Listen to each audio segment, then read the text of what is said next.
ہمارے ایک دوست ہیں لاہور میں، انہوں نے کسی کا لطیفہ بھیجا، لیکن لطیفہ بڑا سبق آموز ہے وہ. ایک آدمی گیا گوشت کی دکان پہ، شاید آپ لوگوں نے بھی سنا ہو، اور کہنے لگا کہ 1 کلو گوشت دے دو. اتنے میں ایک بندہ آیا، یہ آدمی لینڈ کروزر میں گیا نا، بڑی وی آئی پی گاڑی میں، مالدار آدمی ہے. گوشت کتنا لے رہا ہے؟ 1 کلو. دوسرا آدمی آیا، اس نے کہا بھائی 10 کلو گوشت دے دے، چانپیں بھی اور دل بھی، کلیجی بھی، پٹ کا گوشت الگ، بکرے کی الگ نکال، فلانے الگ نکال. اڑے بھائی وہ کسائی اس کو چھوڑ کر اس کے پیچھے لگ گیا نا، اس کو پہلے گوشت بنا کے دیا. یہ جو 1 کلو والا تھا نا 1 کلو والا، اس کو غصہ آیا کہ یار اس کو تو 10 کلو دے رہا ہے کم بخت، 10 کلو والے کو پہلے دے رہا ہے. اس نے کہا بھائی وہ اس کا آرڈر بڑا ہے، وہ پرانا کسٹمر ہے ہمارا. اس نے کہا یار اس کے پاس اتنا پیسہ کہاں سے آیا کہ اتنا ویسے گوشت لے کے جا رہا ہے. اس نے کہا بات یہ ہے کہ اس کی 4 بیویاں ہیں. اس کی کتنی بیویاں ہیں؟ 4 بیوی، چاروں بیوہ ہیں. اور یہ چاروں بیویاں کسی مالدار آدمی کی بیویاں تھیں جو ان کے لیے بہت پیسہ چھوڑ کے گئے اپنی بیویوں کے لیے. اس مالدار نے کھایا کم اور بچایا بولو زیادہ. اب بچانے میں زندگی گزر گئی اس کی، تو ظاہر ہے کھانا نصیب نہیں ہوا، مر گیا. وہ مر گیا جب میں نے اس اسٹائل سے کہا نا، تو مجھے وہی یاد آ گئے لڈن جعفری، اللہ مر گئے دوبارہ زندہ ہو کے، کچھ اسٹائل اچھا تھا. تو بچایا نہیں، اور بچا کے مر گیا. اب ظاہر ہے بیوی جو تھی ان کو پیسہ مل گیا ٹھیک ٹھاک.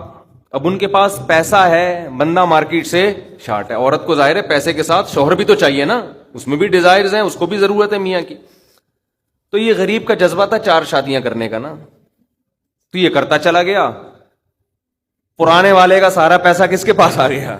اب یہ بیوی کے خرچے پہ کھا رہا ہے، یہ بچا نہیں رہا، ظاہر ہے عورت کا پیسہ ہے. تو یہ دوسرے کے پیسے پر ان کی بیویوں سے شادی بھی کی ہوئی ہے، اور اس دوسرے کے پیسے پر کھا بھی رہا ہے. اس لیے یہ 10 کلو گوشت لے کے جاتا ہے. سمجھ رہے ہو؟ اس نے فوراً کہا میرے لیے بھی 10 کلو بنا دے، میں نہیں چاہتا میرے مرنے کے بعد میرا ہوا بچا پیسہ کوئی اور بے غیرت استعمال کرے.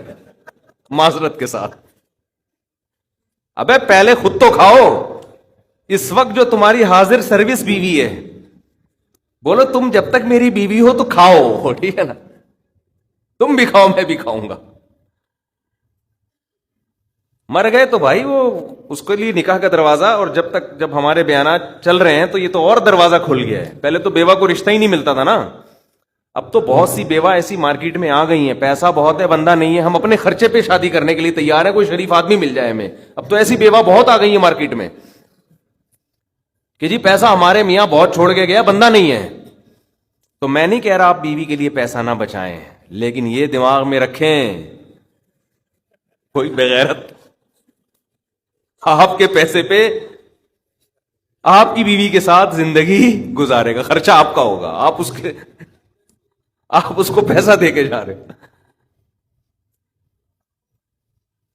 تو اعتدال اس چیز میں ضروری ہے. ایسے لاوارث نہ چھوڑو اپنے بیوی بچوں کو، لیکن اعتدال اتنا بھی نہ دو کہ ہری ہری سوجنا شروع ہوئے. بچوں کے لیے بھی بناؤ کچھ. خیر کہاں سے کہاں بات چلی گئی یار. تو جلدی سے بات کو سمیٹتا ہوں، کیا کروں پھر گھوم پھر کے ادھر ادھر دائیں بائیں جانے لگتے ہیں. تو یہ میں ان لوگوں کے لیے یہ لطیفہ ہے جو بہت زیادہ بچانے کی فکر کرتے ہیں. میں کہتا ہوں نا، آپ اپنی اولاد کے لیے بچا رہے ہو، اپنی اولاد کے لیے بچا رہے ہو، کھا نہیں رہے، نہ خرچ کر رہے ہو بچوں کے. تو بچے پھر جب بچوں کے پاس آئے گا تو وہ اپنے بچوں کی فکر میں بچائیں گے. تو آپ بھی تو خود کسی کے بچے ہو نا. آپ کھاؤ، بولو مجھے اپنے ابا کے بچوں کی فکر ہے، میرے ابا نے میرے لیے چھوڑا تھا، میرے بچوں کے لیے تھوڑی چھوڑا تھا. اور اگر آپ کے ابا نے آپ کے لکھ کے بجائے آپ کے بچوں کے لیے چھوڑا تھا تو آپ کے ابا تو بڑے بے وقوف تھے، کیونکہ بچوں کے لیے بھی اس لیے چھوڑا کہ وہ اپنے بچوں کے لیے چھوڑیں. پھر تو کھائے گا کون پھر اس کو بیٹھ کے؟ بات یہ کہ اللہ پہ اعتماد اور توکل بالکل ختم. یہ بھول گئے ہیں کہ جب انسان دنیا میں آتا ہے تو صرف پیٹ نہیں لے کے آتا، 2 ٹانگیں 2 ہاتھ کمانے کے لیے لے کے بھی آتا ہے. آپ کا بچہ اپاہج ہے تو سمجھ میں آتی ہے بات, 2 ہاتھ 2 ٹانگیں تو بھائی جیسے آپ نے کمایا وہ بھی کمائے گا انشاءاللہ. جب آپ پیدا ہوئے تھے خدا نے آپ کی ماں کی چھاتیوں میں آپ کے لیے رزق پیدا کیا تھا, آپ کا بچہ پیدا ہوا تو اس کی ماں کی چھاتیوں میں بھی خدا نے رزق پیدا کیا ہے. تو اس کا مطلب رزق بچہ لے کر آ رہا ہے. تو فکر کرو اعتدال کے ساتھ, اس کو سروں پہ مسلط نہ کرو, مسلط نہیں کرو, مسلط اتنی کرو کہ بس میں نے کمانا ہے, بیوی بچوں کو فی الحال کھلانا ہے میں نے, اس کے علاوہ رزق کے دروازے کھل رہے ہیں تو کھلے, جتنا اللہ کھول دیتا ہے, بعض دفعہ نہیں کھولتا اللہ تعالیٰ. یبسط الرزق لمن یشاء ویقدر, جس کے لیے چاہتا ہوں رزق کھول دیتا ہوں, جو جس کے لیے نہیں چاہتا وہ ایڑیاں رگڑ لیتا ہے مگر رزق کا دروازہ نہیں کھولتا. تو ٹینشن کس بات کی ہے, یہ تو اللہ کے ہاتھ میں ہے, آپ نے کوشش کرنی ہے, نتیجہ آپ کے ہاتھ میں نہیں ہے. اللہ غریب رکھے تو بھی خوش, انجوائے کرو یار, جس نے مجھے کھلا دیا تو بس میری ضرورت بھی 2 پراٹھے ہیں تو میرے بچوں کی بھی یہی ضرورت ہے, اللہ ان کو بھی کھلا دے گا. اللہ میں لاہور سے آیا ہوں, پراٹھا آتے ہی پراٹھا کھایا ہوٹل پہ جا کے, اتنا مزہ آیا کہ سبحان اللہ, نہیں ملتے پنجاب میں یہ والے پراٹھے, یہ چیز نہیں ہے پنجاب میں. پنجاب میں لسی ہے, پائے ہیں ہوں گے بھائی, یہ چیز نہیں ہے بھائی. رفیع بھائی بہت دیکھ لیا, مایوس ہوتا ہے نا انسان جا کے, وہ ناشتے کا وہ لک ہی نہیں آ رہا ہوتا. تو ہماری ضرورت بس یہی ہے, تو اللہ دے دے تو ٹھیک ہے بھائی, کچھ بہت دے دیا, کھا پی بھی لیا, استعمال بھی کر لیا, تو چلو یار ایک آدھ بحریہ ٹاؤن میں بچوں کے لیے پلاٹ بنا کے چھوڑ دیا, مرمر آ جائیں گے تو چلو بھائی. اس سے زیادہ tension tension tension tension tension آخرت کی ہے.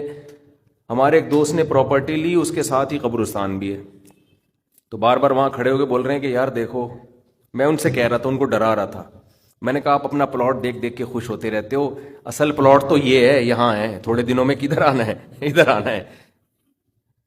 میں نے کہا یہاں آپ جو پلاٹ لیا اس پہ مکان بناؤ گے 10 15 20 سال کی کہانی ہے آپ کی, اس سے زیادہ کی مجھے سفید بال دیکھ کے لگ رہا ہے کہ ہوگی نہیں. اور یہاں 20,000 25,000 30,000 پتہ نہیں کتنا رہنا پڑے. تو جب اپنی پراپرٹی کو دیکھنے جاؤ, ساتھ میں یہ قبرستان پہ تھوڑی دیر کھڑے ہو کر دیکھ لیا کرو کہ یار آنا کہاں ہے, ادھر ہی. تو اتنا زیادہ خوش ہونے کی بالکل بھی ضرورت نہیں ہے. اس کی تیاری کیا کی ہے, اس قبر کی, اس کی تیاری کرو. اس کی تیاری ہے راتوں کو تہجد, اللہ کے سامنے گڑ گڑانا, نظر کی حفاظت کرنا, حرام کھانے سے اپنے آپ کو بچانا, اپنی اولاد کی اچھی تربیت کرنا, یہ اس کی تیاری ہے اس قبر کی.